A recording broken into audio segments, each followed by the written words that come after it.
안녕하세요. 강원도 속초의 작은 어촌마을 청솔리에 사는 40살 윤수진입니다. 10년 전 남편과 사별하고 혼자 살면서 마을 수산물 직판장에서 일하며 조용한 삶을 살아왔습니다. 부두가 한눈에 보이는 2층짜리 연립주택에서 새벽 5시에 일어나 혼자만의 커피 한 잔으로 하루를 시작하는 게 일상이었죠. 2021년 9월의 마지막 날이었습니다. 태풍 하이선이 동해안을 강타하던 밤이었죠. 새벽 3시 천둥 번개가 치는 와중에 들려온 희미한 울음소리. 처음에는 바람 소리라고 생각했습니다. 하지만 그 소리는 분명 아기의 울음이었습니다. 방수 점퍼를 걸치고 장화를 신은 채 부두로 향했습니다. 빗방울이 얼굴을 때리고 바람이 거세게 밀려왔지만 그 울음소리는 점점 더 선명하게 들려왔습니다. 등대 아래 방파제 근처에서 보라색 이불에 둘러싸인 작은 보따리를 발견했습니다. 떨리는 손으로 이불을 걷어냈을 때 파란 입술에 갓난아기가 있었습니다. 배꼽이 채 아물지 않은 걸 보니 태어난 지 얼마 되지 않은 것 같았습니다. 아기의 몸은 차갑게 식어 있었고 옆에는 부디 우리 아이를 사랑으로 키워주세요라는 쪽지 한 장이 놓여 있었습니다. 망설임 없이 아기를 품에 안았습니다. 35해 살아오면서 처음 느껴보는 떨림이었습니다. 집으로 뛰어오는 내내 아기의 작은 심장 소리가 제 심장 소리와 뒤섞여 울렸습니다. 집에 도착해서야 자세히 볼 수 있었는데 까만 눈동자를 가진 여자아이였습니다. 따뜻한 물수건으로 몸을 닦아주고 제 침대 한가운데 눕혔습니다. 온수매트 온도를 높이고 담요를 덮어주었습니다. 그때 아기가 처음으로 눈을 떴고 저를 바라보았습니다. 마치 오래전부터 저를 기다려왔다는 듯한 눈빛이었죠. 그 순간 이름이 떠올랐습니다. 다은, 많은 은혜, 많은 축복이란 뜻으로요. 창밖에선 여전히 폭풍우가 몰아쳤지만 제 마음은 이상하리만치 평온했습니다. 혼자만의 조용했던 삶이 끝나고 새로운 이야기가 시작된다는 걸 직감했습니다. 두렵지 않았습니다. 오히려 가슴 한켠이 따뜻해지는 걸 느꼈습니다. 마치 오랫동안 찾아 헤매던 무언가를 드디어 발견한 것처럼요. 태풍이 지나간 다음 날 아침 제일 먼저 보건소로 향했습니다. 다은이의 체온은 여전히 낮았고 숨소리도 불규칙했습니다. 문을 연 보건소에서 만난 김 원장님은 곧바로 응급처치를 해주셨습니다. 체중이 EKG도 되지 않는다며 걱정스러운 표정을 지으셨죠. 당장 속초의료원으로 이송해야 한다고 하셨습니다. 구급차 안에서 다은이의 작은 손을 잡고 있는데 마음이 무너져 내렸습니다. 남편을 잃은 후 처음으로 누군가의 생명이 제 손에 달려있다는 걸 실감했기 때문입니다. 의료원에 도착하자마자 다은이는 인큐베이터로 옮겨졌고 저는 경찰과 아동보호전문기관 직원들을 만나야 했습니다. 다은이를 발견한 정황을 설명하는 동안 손이 떨렸습니다. 직원들은 아동유기 사건으로 조사가 필요하다고 했고 다은이는 일시보호시설로 가야 한다고 했습니다.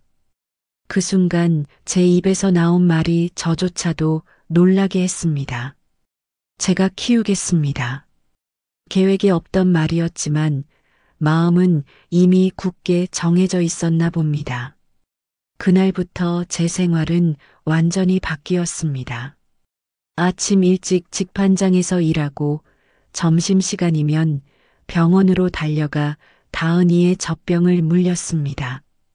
퇴근 후에도 병원으로 직행해서 밤늦게까지 다은이 곁을 지켰죠. 집에 돌아와서는 육아 서적을 읽으며 밤을 새웠습니다. 인터넷으로 아기용품을 주문하고 적금도 해약했습니다. 다은이는 일주일 동안 인큐베이터 안에서 지냈습니다. 그 시간 동안 저는 임시보호자가 되기 위한 서류를 준비했습니다. 구청, 주민센터, 경찰서를 수없이 오갔습니다. 독신 여성이 갓난아기를 키우겠다는 게 쉽게 받아들여지지 않았지만 포기할 수 없었습니다. 다행히 10년 넘게 한 직장에서 일해온 경력과 안정된 주거 환경이 긍정적으로 작용했습니다.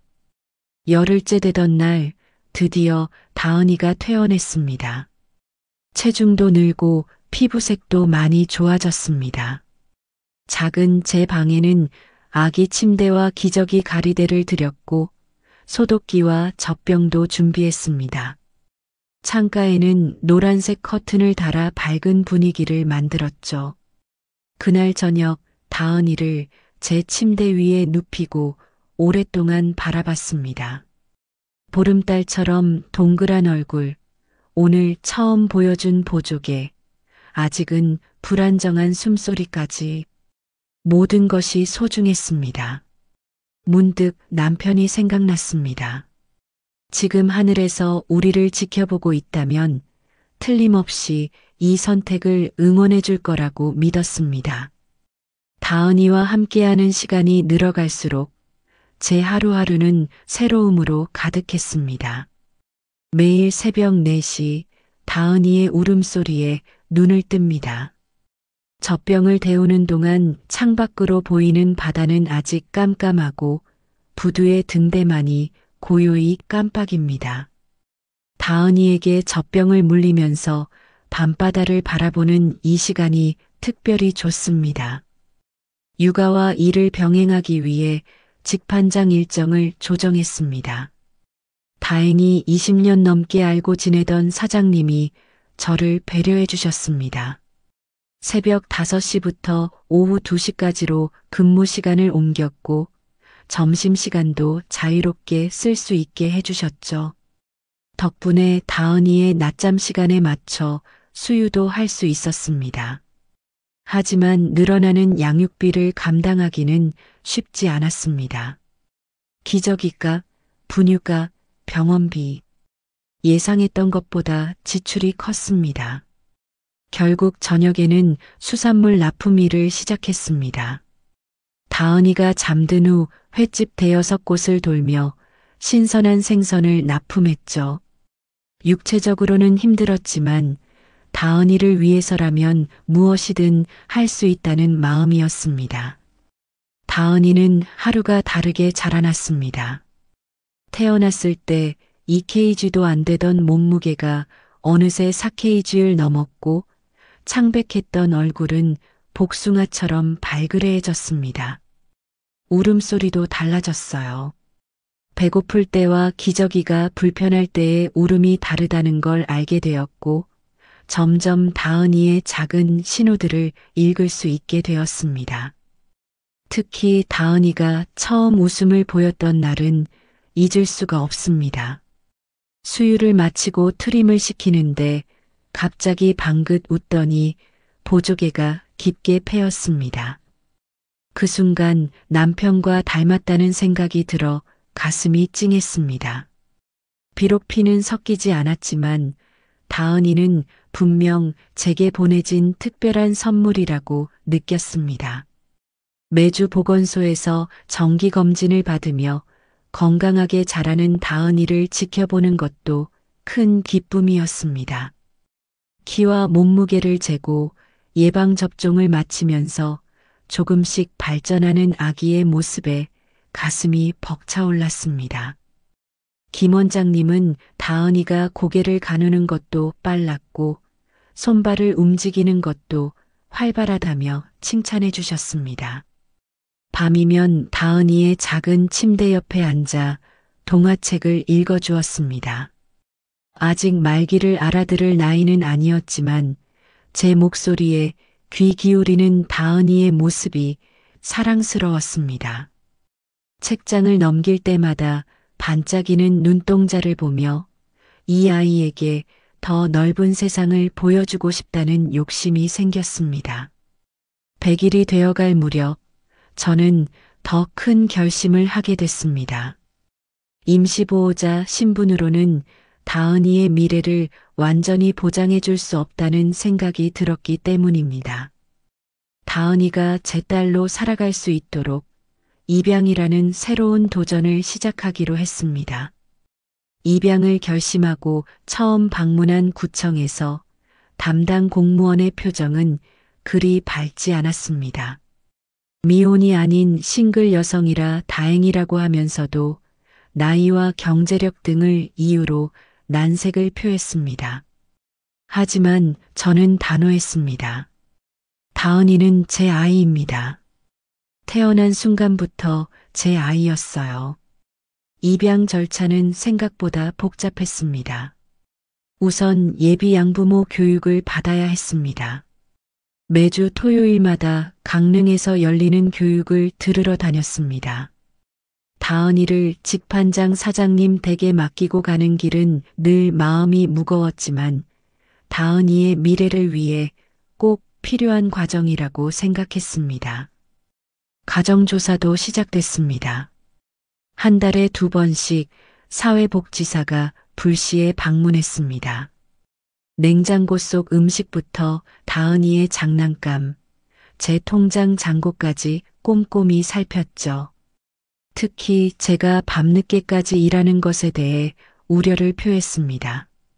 고민 끝에 저는 수산물 납품일을 줄이고 대신 온라인으로 젓갈을 판매하기 시작했습니다. 심리 상담도 받아야 했습니다. 상담사는 제가 남편을 잃은 상처를 치유하지 못한 채 다은이를 입양하려 하는 건 아닌지 물었습니다. 솔직히 답했습니다. 그럴 수도 있다고요. 하지만 다은이는 제게 새로운 삶의 이유가 되었다고. 더 이상 과거의 상처에 머무르지 않게 해준 선물 같은 존재라고요. 입양 심사를 기다리는 동안 우리의 일상은 계속됐습니다. 다은이는 어느새 기어다니기 시작했고 첫이도 났습니다. 밤새 열이 나고 보채는 다은이를 안고 있으면서도 행복했습니다. 이런 순간들을 함께 할 수 있다는 것만으로도 감사했으니까요. 6개월간의 긴 심사 끝에 드디어 입양이 허가되었습니다. 법원에서 입양 서류를 받아들던 순간 눈물이 멈추지 않았습니다. 이제 다은이는 완전히 제 딸이 된 거죠. 다은아, 이제 우리는 영원한 가족이야. 품에 안긴 다은이가 방긋 웃으며 제 얼굴을 만졌습니다. 그날 저녁 직판장 식구들과 작은 축하 파티를 열었습니다. 사장님이 직접 회를 떠주셨고 동료들은 다은이 옷과 장난감을 선물해 주었습니다. 부두가 보이는 저희 집 베란다에서 다 함께 다은이의 앞날을 축복해 주었죠. 그때 문득 하늘을 올려다봤습니다. 유난히 별이 밝은 밤이었습니다. 신분증을 받으러 주민센터에 갔을 때 다은이의 성을 윤으로 올리면서 가슴이 벅차올랐습니다. 이제 저희는 법적으로도 서류상으로도 완전한 모녀가 된 거죠. 그동안 힘들었던 순간들이 주마등처럼 스쳐 지나갔습니다. 하지만 그 모든 시간이 지금의 행복을 만들어준 거라고 생각하니 감사한 마음뿐이었습니다. 다은이가 18개월이 되던 즈음 저는 큰 결정을 하게 됐습니다. 이제 걸음마를 시작한 다은이에게 더 넓은 공간이 필요하다는 생각이 들었기 때문입니다. 연립주택을 처분하고 아파트 단지로 이사를 결정했습니다. 20년 넘게 살아온 집을 떠나는 건 쉽지 않았지만 다은이의 미래를 위해서라면 어떤 변화도 감당할 수 있었습니다. 새로운 보금자리는 바다가 보이는 14층 아파트였습니다. 아침이면 다은이와 함께 베란다에 나가 일출을 보는 게 일과가 되었습니다. 다은아, 저기 빨간 해가 떠오르네. 다은이는 아직 말을 하지 못했지만 해가 뜨는 걸 볼 때마다 환하게 웃었습니다. 단지 내 어린이집에도 다은이를 보내기 시작했습니다. 처음에는 분리불안이 심해서 매일 아침 울음바다였습니다. 저도 출근길에 마음이 무거웠지만 어린이집 선생님께서 보내주시는 다은이의 웃는 사진을 보면 안심이 됐습니다. 또래 친구들과 어울리며 점점 적응해가는 모습이 대견했습니다. 특히 민지라는 친구와 무척 가까워졌습니다. 민지 엄마는 저와 비슷한 또래의 워킹맘이었는데 아이들이 친해지면서 자연스럽게 육아 정보도 나누고 서로의 고민도 들어주는 사이가 됐습니다. 주말이면 네 식구가 함께 근처 공원에서 피크닉을 하거나 키즈 카페에 가곤 했죠. 하지만 평온한 일상 속에서도 작은 시련이 찾아왔습니다. 어느 날 어린이집에서 돌아온 다은이가 물었습니다. 엄마, 나는 하늘에서 왔어? 알고 보니 친구들이 다은이더러 주운 아기라고 놀렸다고 합니다. 가슴이 무너지는 것 같았지만 침착하게 대답했습니다. 맞아.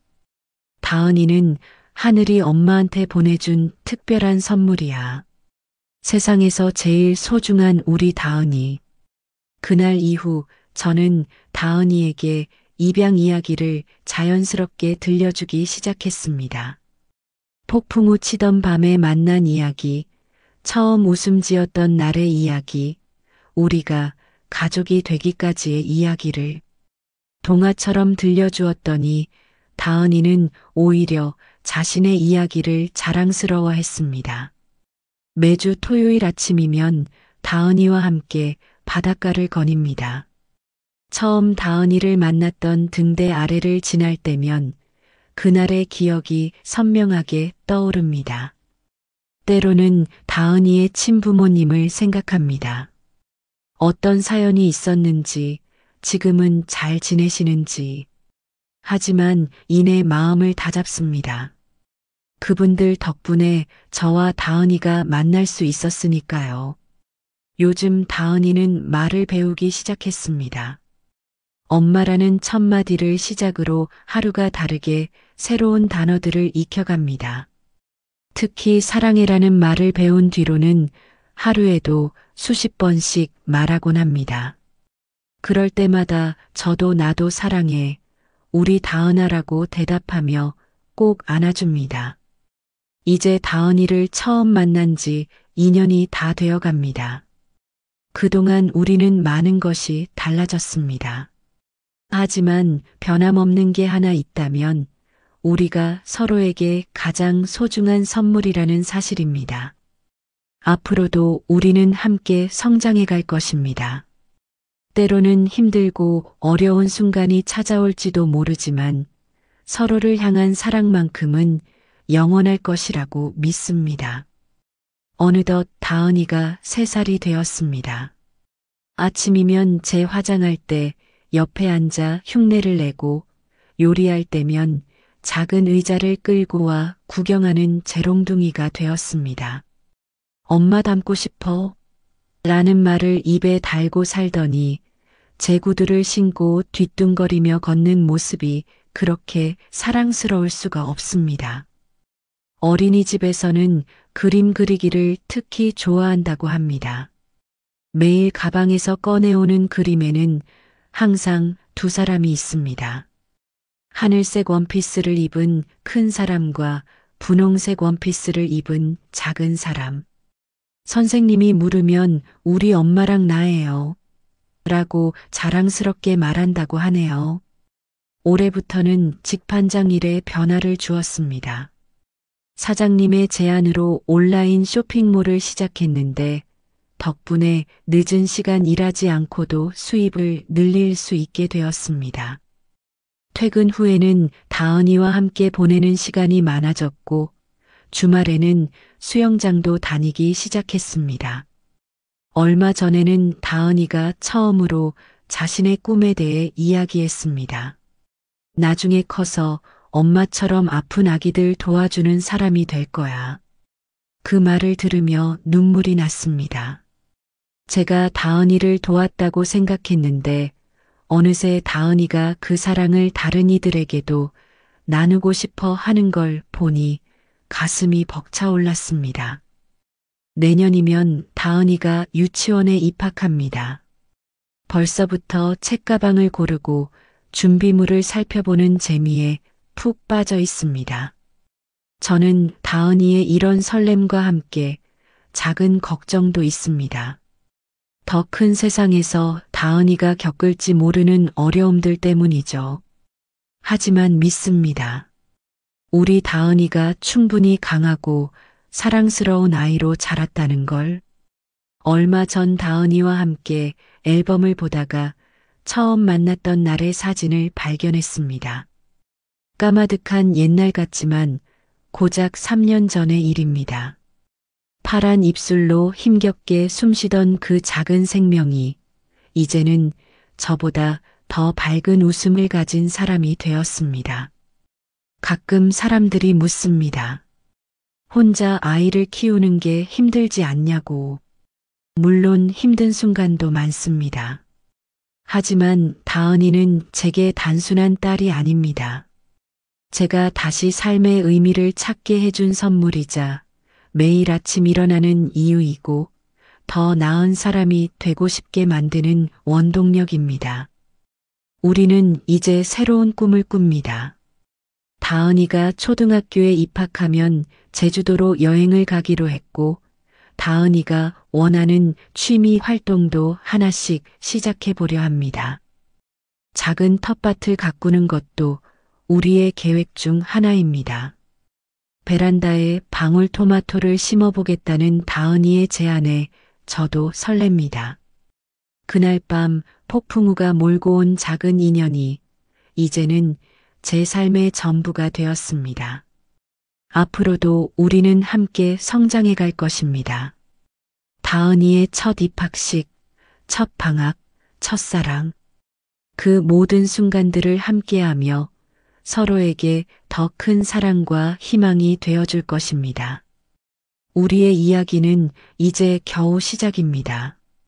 우리 동네에는 이제 다은이를 모르는 사람이 없습니다. 아파트 놀이터에서 만나는 이웃들은 다은이에게 사탕을 쥐어주기도 하고 엘리베이터에서 마주치면 반갑게 인사를 나눕니다. 특히 1층 경비실 할아버지는 다은이의 열렬한 팬이 되셨습니다. 출근할 때마다 우리 예쁜 다은이 잘 다녀와 하고 손을 흔들어 주시죠. 직판장 식구들도 다은이의 든든한 지원군입니다. 사장님은 이모처럼 다은이를 예뻐해 주시고 동료들은 명절이나 생일 때마다 선물을 챙겨줍니다. 지난 설에는 다은이 한복을 선물 받았는데 그걸 입고 찍은 사진이 직판장 벽에 걸려 있습니다. 민진의 가족과는 더욱 가까워졌습니다. 서로의 집을 오가며 아이들을 봐주기도 하고 주말이면 함께 나들이를 가기도 합니다. 얼마 전에는 민지 동생이 태어났는데 다은이가 동생 저도 갖고 싶어요. 라고 말해서 모두를 웃게 했습니다. 입양 가족 모임도 시작했습니다. 한 달에 한 번 비슷한 상황의 가족들이 모여 이야기도 나누고 아이들은 함께 놀게 합니다. 처음에는 망설였지만 다은이가 자신과 비슷한 배경을 가진 친구들을 만나는 게 좋을 것 같았습니다. 실제로 다은이는 그곳에서 만난 언니, 오빠들과 잘 어울리며 즐거워합니다. 어린이집 원장 선생님의 제안으로 다른 부모님들 앞에서 우리의 이야기를 나누기도 했습니다. 처음에는 망설여졌지만 우리의 경험이 누군가에게 도움이 될 수 있다는 생각에 용기를 냈습니다. 그날 이후 몇몇 부모님들이 찾아와 입양에 대해 진지하게 물어보시기도 했습니다. 얼마 전에는 지역신문에서 우리 이야기를 취재하고 싶다며 연락이 왔습니다. 폭풍우가 선물한 인연이라는 제목으로 기사가 나갔는데 그걸 본 옛 이웃들이 연락을 주었습니다. 10년 넘게 살았던 연립주택 시절의 이웃들은 다은이가 이렇게 잘 자란 걸 보니 대견하다며 축하해 주셨습니다. 다은이도 이제는 자신의 이야기를 자연스럽게 받아들입니다. 어린이집에서 가족 소개를 할 때도 당당하게 말합니다. 우리 엄마는 슈퍼히어로예요. 저를 폭풍우에서 구해주셨거든요. 그럴 때마다 선생님은 다은이가 얼마나 긍정적인 아이인지 칭찬해 주신다고 합니다. 우리의 이야기는 이제 우리만의 것이 아닙니다. 많은 분들의 사랑과 관심 그리고 응원이 더해져 더욱 풍성해졌습니다. 다은이가 자라면서 겪을 수 있는 어려움들도 이런 든든한 지원군들이 있어 두렵지 않습니다. 매일 아침 6시 다은이는 저보다 먼저 일어나 제 이불 속으로 들어옵니다. 아직 잠이 덜 깬 목소리로 엄마 좋아를 연발하며 볼에 뽀뽀를 하죠. 그러고는 제가 아침을 준비하는 동안 베란다에 앉아 해가 뜨는 걸 구경합니다. 창밖으로 보이는 바다는 날마다 다른 얼굴을 보여주는데 다은이는 그걸 그림일기에 그리길 좋아합니다. 요즘 다은이의 가장 큰 관심사는 요리입니다. 주방에서 제가 음식을 할 때면 작은 의자를 끌고 와 앉아서 지켜봅니다. 김치찌개를 끓일 때 넣는 재료들의 이름을 하나하나 외우고 계란을 풀 때는 저만큼이나 진지한 표정을 짓습니다. 주말이면 함께 모양 쿠키를 만들어 이웃들과 나눠 먹기도 합니다. 저녁 시간의 목욕은 우리만의 특별한 놀이 시간입니다. 다은이는 거품을 맥주 거품이라고 부르며 장난치고 오리 인형들과 수영 대회를 엽니다. 때로는 인어공주가 되어 노래를 부르기도 하죠. 젖은 머리를 말려줄 때면 폭풍우 치던 날 이야기를 들려달라고 조르곤 합니다. 잠들기 전에는 그림책을 읽어줍니다. 요즘 다은이가 가장 좋아하는 책은 마들렌입니다. 고아원에서 자란 소녀가 행복한 가정을 이루는 이야기인데 다은이는 이 책을 들을 때마다 제 손을 꼭 잡습니다. 마치 자신의 이야기를 듣는 것처럼요. 주말이면 단지 앞 작은 텃밭에서 시간을 보냅니다. 봄에 심은 방울토마토가 첫 열매를 맺었는데 다은이는 매일 들여다보며 빨갛게 익기를 기다립니다. 상추와 깻잎도 심었는데 다은이가 직접 물을 주고 가꾸면서 생명의 소중함을 배우는 것 같아 보기 좋습니다. 이제는 다은이도 제법 큰 일들을 돕습니다. 빨래를 개는 것을 돕겠다며 수건을 접고 설거지할 때는 제 옆에서 플라스틱 그릇들을 정리합니다. 가끔은 서툴러서 더 오래 걸리기도 하지만 그래도 혼자 하는 것보다 훨씬 즐겁습니다. 저녁마다 다은이와 함께 창가에 앉아 별을 봅니다. 북극성을 찾는 게 우리만의 의식이 되었죠. 다은이는 밤하늘에서 가장 밝은 별을 보며 말합니다. 엄마, 저 별이 우리 둘이야. 그럴 때면 가슴 한켠이 따뜻해집니다. 그래요. 우리는 서로에게 가장 밝은 별이 되어주고 있습니다. 이런 소소한 일상이 쌓여 우리의 이야기가 됩니다. 때로는 다은이가 떼를 쓰고 저도 지칠 때가 있지만 이 평범한 순간들이 얼마나 특별한지 매일매일 깨닫게 됩니다. 폭풍우가 지나간 자리에 찾아온 이 평온한 일상이 우리에게는 가장 큰 축복입니다. 다은이와 함께한 시간은 저를 완전히 다른 사람으로 바꾸어 놓았습니다. 남편을 잃은 후 수년간 멈춰있던 제 삶의 시계가 다은이를 만나면서 다시 움직이기 시작했습니다. 매일 아침 일어나는 이유가 생겼고 미래를 꿈꾸는 법을 다시 배웠습니다. 처음에는 제가 다은이의 구원자라고 생각했습니다. 폭풍우 속에서 그 작은 생명을 구해낸 제가 다은이에게 새로운 삶을 선물했다고 여겼죠. 하지만 시간이 지날수록 깨달았습니다. 사실은 다은이가 저를 구한 거였다는 것을요. 얼마 전 다은이가 물었습니다. 엄마는 왜 나를 데려갔어요? 잠시 생각하다 답했습니다. 그건 마치 별을 발견한 것과 같았어. 칠흑 같은 어둠 속에서 반짝이는 작은 별을 본 거야. 그 별이 바로 우리 다은이였던 거지. 다은이는 한참을 생각하더니 말했습니다. 그럼 엄마는 내 우주인 거네요? 입양을 결정했을 때 많은 분들이 걱정하셨습니다. 혼자서 아이를 키우는 게 너무 버거울 거라고, 나중에 후회할지도 모른다고 하셨죠. 하지만 지금 돌아보면 그때의 선택은 제 인생에서 가장 옳은 결정이었습니다. 다은이는 제게 딸이자 친구이고 삶의 이유가 되어 주었으니까요. 다은이를 키우면서 제 안의 상처들도 조금씩 아물어갔습니다. 더 이상 과거의 아픔에 갇혀 있지 않게 되었고 매 순간 새로운 희망을 발견하게 되었습니다. 다은이의 웃음소리는 제 마음의 어둠을 밝히는 빛이 되었고 그 작은 손길은 제 영혼의 상처를 어루만지는 치유가 되었습니다. 요즘 다은이는 자신의 이야기를 스스로 만들어갑니다. 폭풍우 치던 날 이야기를 들을 때마다 새로운 상상을 더하죠. 그때 하늘에서 천사가 엄마한테 나를 데려다 준 거예요.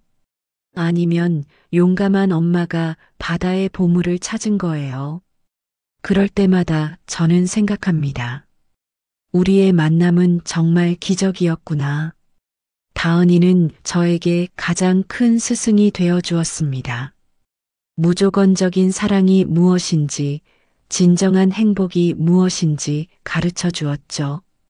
아이를 키우며 느끼는 두려움과 걱정도 있지만 그보다 더 큰 기쁨과 감사가 있습니다. 매일 밤 다은이를 안고 잠들며 감사 기도를 드립니다. 우리는 서로의 빈자리를 채워주는 존재가 되었습니다. 혈연으로 맺어진 관계는 아니지만 오히려 그래서 더 특별한 인연이 된 것 같습니다. 서로를 선택하고 서로를 완성해가는 우리만의 이야기. 그것이 바로 우리가 만들어가는 사랑의 정의입니다. 오늘도 아침 해가 떴습니다. 매일 아침 다은이와 함께 바라보는 일출은 늘 새롭습니다. 3년 전 그날의 폭풍우는 지나갔지만 그날의 떨림과 설렘은 아직도 제 가슴 속에 생생하게 남아 있습니다.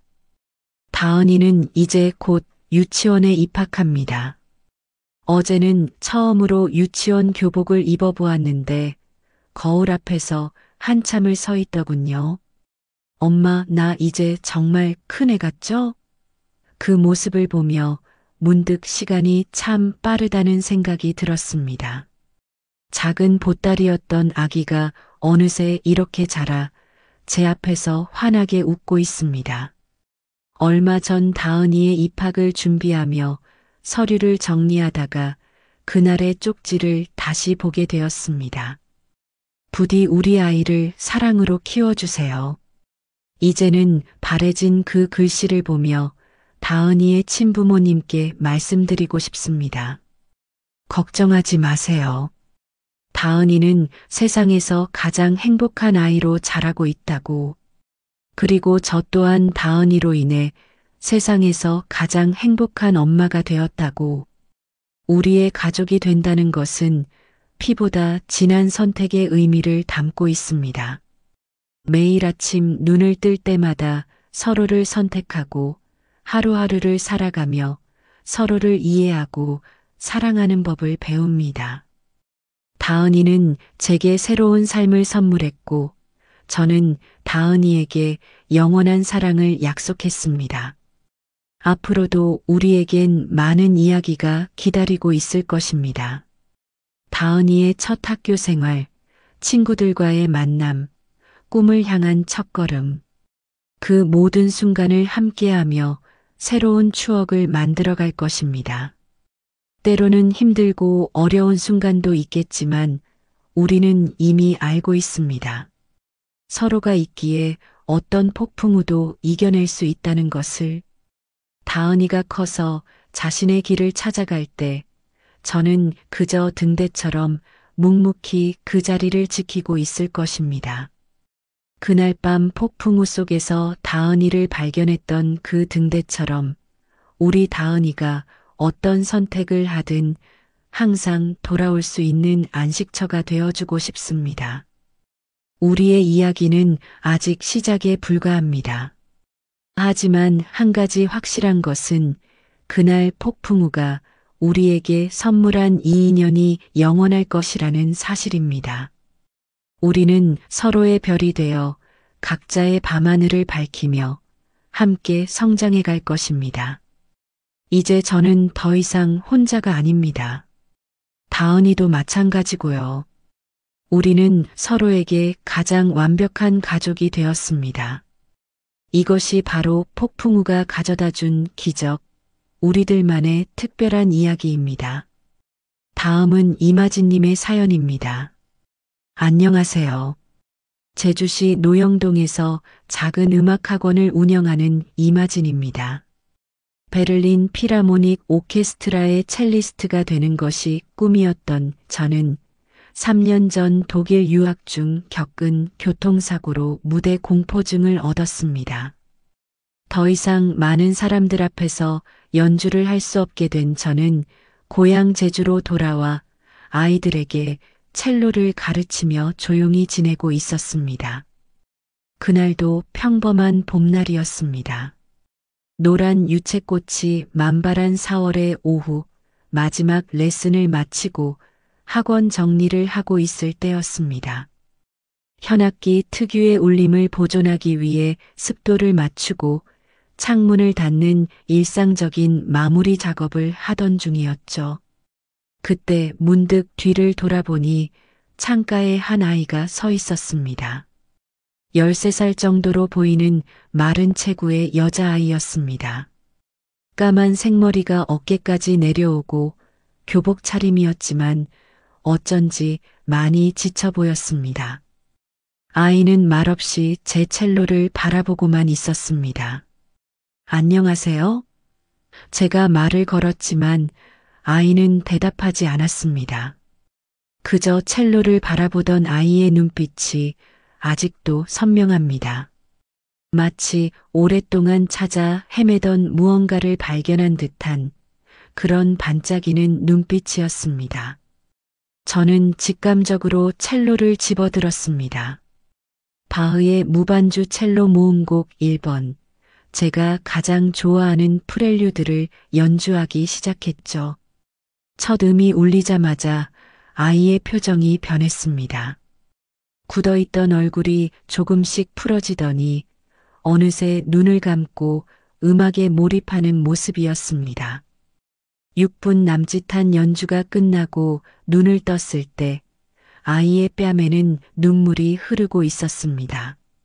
그날 저녁 보육원 관장님으로부터 전화를 받았습니다. 아이의 이름은 윤서, 3년 전 부모님을 잃은 후로 단 한마디도 하지 않는 선택적 함구증을 앓고 있다고 했습니다. 하지만 오늘 처음으로 자신의 의사를 표현했다고 합니다. 첼로를 배우고 싶다고 메모장에 써서 보여줬다고요. 전화를 끊고 창밖을 바라보았습니다. 어둠이 내린 하늘에 별들이 반짝이고 있었습니다. 문득 깨달았습니다. 제가 음악을 포기하지 않은 이유가 어쩌면 오늘 이 만남을 위해서였을지도 모른다는 생각이 들었습니다. 말을 잃어버린 아이와 무대를 잃어버린 음악가. 우리의 만남은 우연이 아닌 필연이었나 봅니다. 다음 날부터 윤서는 매일 오후 4시에 학원을 찾아왔습니다. 방과 후면 어김없이 나타나 구석자리에 앉아 다른 학생들의 레슨을 조용히 지켜보았죠. 말은 하지 않았지만 첼로 소리가 울릴 때마다 윤서의 손가락이 살짝살짝 움직이는 것을 발견할 수 있었습니다. 일주일이 지난 어느 날 모든 레슨이 끝난 후 윤서에게 첼로를 건넸습니다. 처음에는 망설이더니 이내 조심스럽게 첼로를 받아들었습니다. 활을 잡는 법부터 차근차근 알려주었죠. 말없이 고개를 끄덕이며 모든 동작을 따라하는 모습이 무척 진지했습니다. 그렇게 한 달이 지났을 무렵 박소영 음악치료사를 통해 윤서의 이야기를 자세히 듣게 되었습니다. 3년 전 제주 올레길 여행 중 부모님과 함께 당한 교통사고. 홀로 살아남은 윤서는 그날 이후 말을 잃었다고 합니다. 보육원에서도 늘 혼자였고 또래 친구들과 어울리지 못했다고 했습니다. 선생님, 윤서가 달라졌어요. 소영 선생님이 말했습니다. 첼로를 배우기 시작한 후로 표정이 밝아졌고 제스처도 많아졌어요. 특히 음악 시간이 되면 눈빛이 반짝인다고 하더군요. 어느 날은 윤서가 쪽지를 건네주었습니다. 선생님은 왜 콘서트홀에서 연주하지 않나요? 순수한 호기심이 담긴 질문이었지만 제 마음 한켠이 흔들렸습니다. 사고 이후 처음으로 누군가에게 제 이야기를 들려주고 싶다는 생각이 들었습니다. 그날 저녁 윤서에게 제 이야기를 들려주었습니다. 베를린에서의 교통사고, 그 후 찾아온 무대 공포증, 관객 앞에만 서면 숨이 막히고 손이 떨리는 증상에 대해 윤서는 처음으로 제 눈을 마주보며 고개를 끄덕였습니다. 그리고 처음으로 미소를 지어 보였죠. 다음 날 윤서는 일기장을 가져왔습니다. 3년 동안 말하지 못하고 속에 담아두었던 이야기들이 빼곡히 적혀 있었습니다. 사고 당시의 기억, 보육원에서의 외로움, 그리고 첼로 소리를 처음 들었을 때의 감동까지.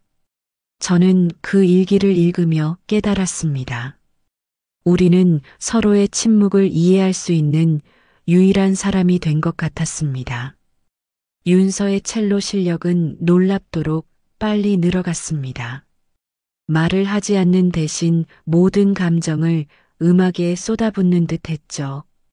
특히 슬픈 멜로디를 연주할 때면 윤서만의 독특한 감성이 드러났습니다.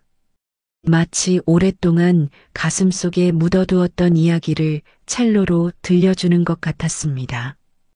한 달이 더 지났을 때 윤서는 두 번째 쪽지를 건네주었습니다. 선생님, 저도 선생님처럼 첼리스트가 되고 싶어요. 그 순간 제 마음속 무언가가 움직였습니다. 어쩌면 우리는 서로의 잃어버린 소리를 찾아줄 수 있을지도 모른다는 희망이 생겼습니다. 윤서의 첼로 소리가 조금씩 변하기 시작했습니다. 처음에는 서툴고 불안정하던 음색이 점점 깊어지고 풍부해졌죠. 특히 바흐의 지선상의 아리아를 연습할 때면 윤서만의 특별한 감성이 묻어났습니다. 마치 오랫동안 하지 못했던 이야기를 음표에 담아 들려주는 것 같았습니다. 어느 날 레슨이 끝난 후 윤서가 악보 한 장을 내밀었습니다. 드보르작의 침묵의 숲이었죠. 악보 여백에는 연필로 삐뚤빼뚤한 글씨가 적혀 있었습니다. 엄마 아빠가 좋아하셨던 곡이에요. 처음으로 윤서가 자신의 부모님에 대해 이야기한 순간이었습니다. 그날부터 우리는 침묵의 숲을 연습하기 시작했습니다. 처음에는 떨리는 손으로 활을 그었지만 점점 안정을 찾아갔죠. 윤서의 연주에는 그리움이 묻어났습니다. 때로는 눈물을 흘리면서도 멈추지 않고 연주했습니다. 그 모습을 보며 저도 용기를 얻었습니다. 소영 선생님의 제안으로 음악치료 세션도 시작했습니다. 매주 금요일 오후 우리는 함께 즉흥 연주를 했습니다. 제가 첫 멜로디를 시작하면 윤서가 화음을 맞추고 때로는 윤서가 이끄는 대로 제가 따라가기도 했죠. 말없이도 음악으로 대화하는 법을 배워갔습니다. 변화는 조금씩 찾아왔습니다. 윤서는 이제 학원에서 다른 학생들과 눈을 마주치기 시작했고 간단한 제스처로 의사표현을 하기 시작했습니다. 저 역시 조금씩 달라지고 있었습니다.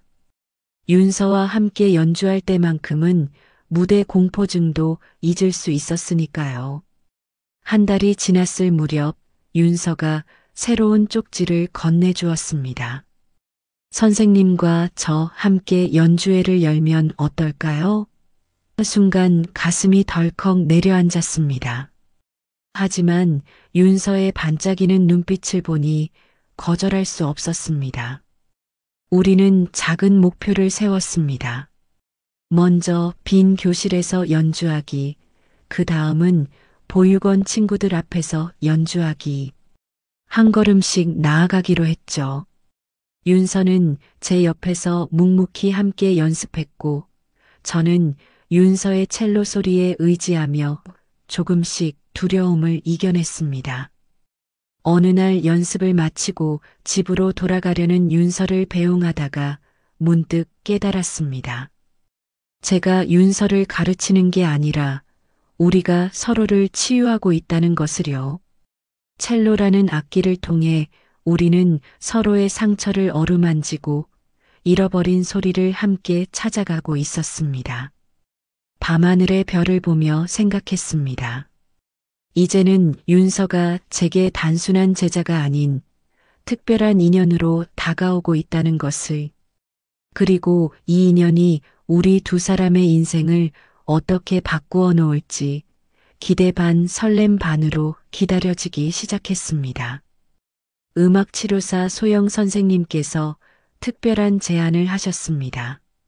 제주시 문화센터에서 진행되는 치유의 음악 프로그램에 윤서와 함께 참여해보는 건 어떻겠냐고요. 다른 트라우마를 가진 아이들과 함께하는 음악 프로그램이었습니다. 처음에는 망설였습니다. 아직 말을 하지 않는 윤서가 다른 아이들과 어울릴 수 있을까 하는 걱정이 들었기 때문입니다. 하지만 윤서는 의외로 적극적인 반응을 보였습니다. 참여하고 싶어요라고 쓰인 쪽지를 건네면서 오랜만에 환한 미소를 지었죠. 프로그램 첫날 긴장된 마음으로 문화센터에 도착했습니다. 그곳에는 우리처럼 각자의 사연을 가진 5명의 아이들이 있었습니다. 소영 선생님은 악기를 고르는 것부터 시작했습니다. 윤서는 당연히 첼로를 선택했고 다른 아이들은 바이올린, 비올라, 피아노를 골랐죠. 놀라운 일은 그때부터 시작되었습니다.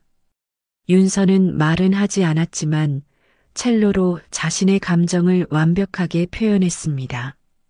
슬플 때는 낮고 깊은 음으로, 기쁠 때는 경쾌한 피치카토로.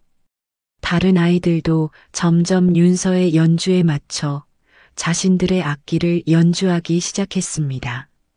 한 달이 지났을 무렵 소영 선생님이 저를 따로 불렀습니다. 윤서가 달라졌어요. 다른 아이들과 눈빛으로 교감하고 음악으로 대화를 나누고 있어요. 이건 정말 큰 발전이에요.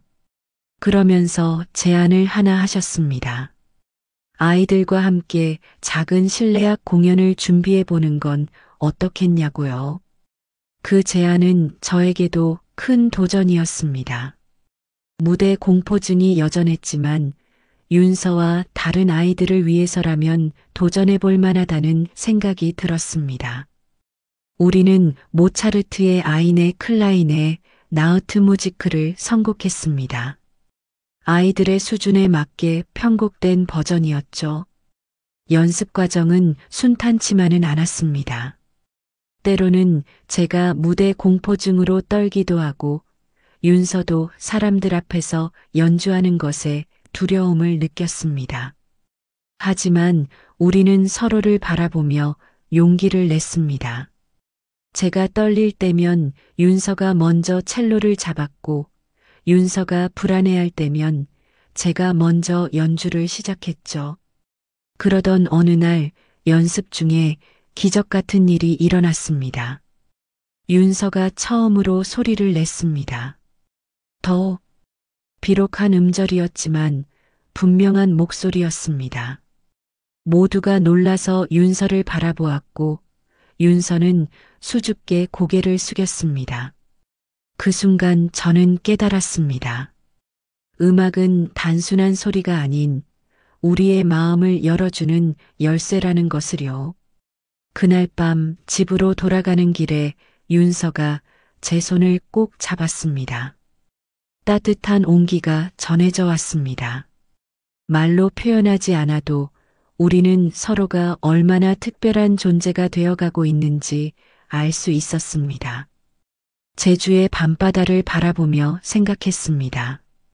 이제 우리에게는 새로운 선율이 시작되고 있다고요. 문화센터 공연을 2주 앞둔 어느 날이었습니다. 평소처럼 연습을 하던 중 윤서가 갑자기 첼로 활을 놓아버렸습니다. 처음 보는 불안한 표정이었죠. 소영 선생님이 다가가 무슨 일인지 물었지만 윤서는 고개만 저을 뿐이었습니다. 그날 이후 윤서는 연습실에 나오지 않았습니다. 보육원을 찾아갔습니다. 윤서는 방 안에 틀어박혀 있었고 김 관장님께 사정을 들을 수 있었습니다. 공연 날짜가 윤서의 부모님 기일과 겹친다는 것을요. 그제야 이해가 됐습니다.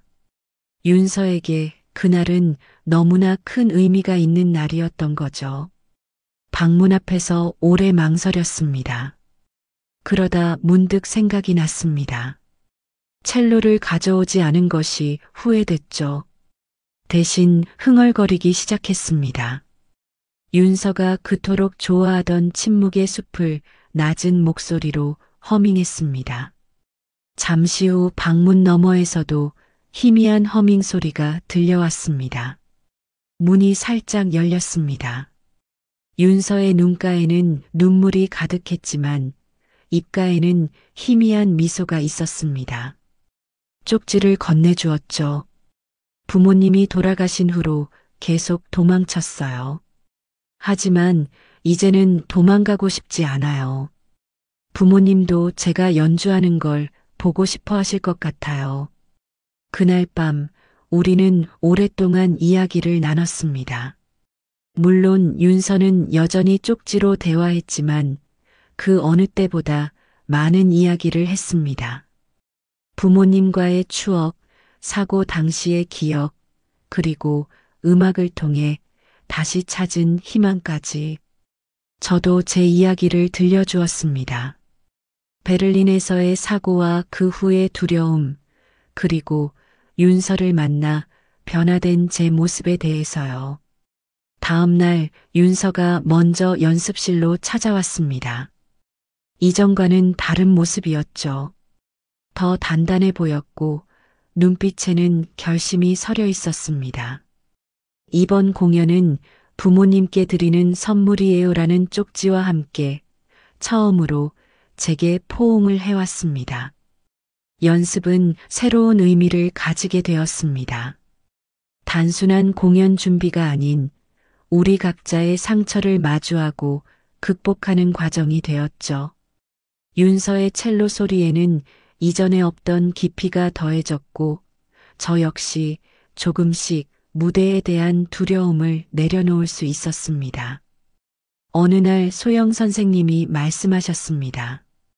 음악은 마법 같아요. 우리의 가장 깊은 상처까지도 어루만져 줄 수 있죠. 그 말씀에 고개를 끄덕였습니다. 우리는 이미 그 마법을 경험하고 있었으니까요. 이제는 그 마법을 다른 이들과도 나눌 차례였습니다. 공연 준비가 본격적으로 시작되었습니다. 문화센터 공연장은 작았지만 저에게는 베를린 필하모닉 홀만큼이나 부담스러운 공간이었습니다. 하지만 이제는 달랐습니다. 윤서가 제 옆에서 첼로를 연주할 것이기 때문이었죠. 연습이 끝난 후의 시간도 특별해졌습니다. 윤서와 함께 제주 바다를 산책하며 서로의 이야기를 나누었죠. 윤서는 여전히 쪽지로 대화했지만 그 안에 담긴 마음은 점점 더 깊어졌습니다. 선생님과 함께 있으면 마음이 따뜻해져요. 첼로를 연주할 때가 제일 행복해요. 그런 쪽지들이 하나둘 쌓여갔습니다. 어느 날 소영 선생님이 조심스럽게 제안을 하셨습니다. 윤서의 입양을 고려해 보는 건 어떻겠냐고요. 순간 가슴이 쿵 내려앉았습니다. 사실 저도 그 생각을 하고 있었거든요. 하지만 제가 과연 좋은 부모가 될 수 있을까? 청각장애가 있는 제가 아이를 제대로 키울 수 있을까 하는 두려움이 있었습니다. 그날 밤 평소처럼 윤서를 보육원으로 데려다주고 돌아오는 길이었습니다. 문득 윤서가 제 소매를 잡아당겼습니다. 노란 가로등 아래서 윤서는 새로운 쪽지를 건네주었습니다. 선생님, 저 계속 선생님과 함께 있고 싶어요. 그 순간 모든 망설임이 사라졌습니다. 우리는 이미 서로를 필요로 하는 사람이 되어 있었던 거죠. 음악으로 시작된 인연이 이제는 더 깊은 의미로 발전하고 있었습니다. 다음 날 김 관장님을 찾아가 입양 상담을 시작했습니다. 제 상황을 설명드리고 진심을 전했죠. 관장님은 오히려 반가워하셨습니다. 윤서가 처음으로 마음을 연 사람이 당신입니다. 이건 운명일지도 모르겠네요. 입양 신청을 위해 필요한 서류들을 준비하기 시작했습니다. 소득증명서, 범죄 이력 조회, 건강검진. 모든 과정이 새로웠지만 윤서를 위해서라면 어떤 어려움도 감당할 수 있을 것 같았습니다. 그러던 중 뜻밖의 소식을 들었습니다. 문화센터 공연을 보러 입양심사 담당자도 오신다는 거였습니다. 우리의 공연이 입양심사에도 영향을 미칠 수 있다는 말에 긴장이 됐지만 한편으로는 다행이라는 생각도 들었습니다. 음악으로 맺어진 우리의 인연을 음악으로 증명할 수 있을 테니까요. 윤서에게 입양 이야기를 꺼냈을 때 처음으로 윤서의 목소리를 들었습니다. 작게 떨리는 음성으로 네, 라고 대답한 거죠. 그 한마디에 담긴 감정이 얼마나 컸는지 저는 그대로 윤서를 안아주었습니다. 이제 우리 앞에는 두 가지 큰 도전이 놓여 있었습니다. 성공적인 공연과 입양 심사. 하지만 더 이상 두렵지 않았습니다. 우리는 서로가 있으니까요. 음악이 우리를 이어준 것처럼 앞으로도 우리는 함께 모든 어려움을 이겨낼 수 있을 거라 믿었습니다. 공연 일주일 전 우리는 매일 아침 일찍 만나 연습을 시작했습니다. 해가 뜨기 전 텅 빈 문화센터에서 울리는 첼로 소리는 마치 우리만의 비밀 같았습니다. 윤서의 연주 실력은 놀랍도록 발전했고 저의 무대 공포증도 조금씩 나아지고 있었습니다. 특히 모차르트의 아이네 클라인의 나우트무지크 연습 중에 놀라운 일이 일어났습니다. 평소처럼 제가 먼저 첫 소절을 시작하고 윤서가 따라오는 순간이었죠. 갑자기 윤서가 템포가 조금 빨라요. 라고 말했습니다. 순간 모든 것이 멈춘 것 같았습니다. 3년 만에 처음으로 완전한 문장을 말한 거였으니까요. 윤서도 놀란 듯 자신의 입을 가렸습니다. 하지만 이내 환하게 웃었죠. 그 순간부터 윤서의 말문이 조금씩 열리기 시작했습니다. 처음에는 음악과 관련된 짧은 단어들이었습니다. 크레센도, 피아노, 다카포, 음악 용어들이 하나둘씩 윤서의 입에서 흘러나왔습니다. 소영 선생님은 이것을 음악적 해방이라고 표현하셨습니다. 음악이라는 안전한 공간에서 윤서가 자신의 목소리를 되찾기 시작한 거라고요. 특히 연주할 때 윤서의 표정이 완전히 달라졌습니다. 더 이상 긴장하거나 움츠러들지 않고 음악 속에서 자유롭게 숨쉬는 것 같았습니다. 저녁 연습이 끝난 후 윤서는 처음으로 자신의 이야기를 말로 들려주었습니다. 떨리는 목소리로 중간중간 멈춰가면서 부모님과의 마지막 순간, 사고 후의 두려움, 그리고 첼로를 만나고 나서 달라진 마음까지 그 이야기를 듣는 동안 저도 모르게 눈물이 흘렀습니다. 선생님, 윤서가 말했습니다. 제가 말을 못하는 동안 첼로가 저의 목소리가 되어 주었어요. 하지만 이제는 제 진짜 목소리로도 이야기하고 싶어요. 선생님께 그리고 부모님께도. 공연 프로그램도 조금 변경했습니다. 모차르트의 곡 외에도 윤서가 특별히 부모님을 위해 준비한 곡을 추가했습니다. 바로 슈베르트의 아베 마리아였죠. 윤서는 이 곡을 연습할 때마다 입술로 멜로디를 따라 흥얼거렸습니다. 노래하듯 첼로를 연주하는 모습이 마치 천사 같았습니다. 연습을 마치고 집으로 돌아가는 길, 제주의 밤바다를 바라보며 윤서가 말했습니다. 선생님, 저 이제 무섭지 않아요. 음악이 있고 선생님이 있으니까요. 그 말에 가슴 한켠이 따뜻해졌습니다. 저 역시 윤서 덕분에 많은 것이 달라졌으니까요. 이제 우리는 서로의 언어를 완벽히 이해하게 되었습니다. 그것이 음악이든 말이든 침묵이든 모든 방식으로 서로의 마음을 나눌 수 있게 된 거죠. 그리고 이 특별한 교감이 우리를 진정한 가족으로 만들어가고 있다는 걸 느낄 수 있었습니다. 공연 전날 문화센터 공연장에서 마지막 리허설이 있었습니다. 처음으로 실제 무대에 선 순간 오랜만에 찾아온 무대 공포증에 숨이 막혔습니다. 스포트라이트 아래 서자마자 손이 떨리기 시작했고 악보가 흐릿하게 보였죠. 그때 윤서가 제 옆으로 다가와 손을 잡아주었습니다. 선생님, 우리 같이 해요. 처음부터 끝까지. 떨리지만 또렷한 목소리였습니다. 그 순간 제 안의 두려움이 조금씩 녹아내리는 것을 느꼈습니다. 리허설은 예상치 못한 방향으로 흘러갔습니다. 첫 곡을 연주하던 중 갑자기 정전이 되었죠. 순간 모든 것이 어두워졌지만 우리는 연주를 멈추지 않았습니다. 오히려 그 어둠 속에서 서로의 호흡과 음악에 더욱 집중할 수 있었습니다. 소영 선생님은 이 우연한 사고가 오히려 좋은 경험이 되었다고 하셨습니다. 시각적인 요소들에 방해받지 않고 순수하게 음악에만 집중할 수 있었다고요. 윤서도 같은 생각이었나 봅니다. 선생님, 방금 연주가 제일 좋았어요. 마치 우리 둘만의 세상 같았어요.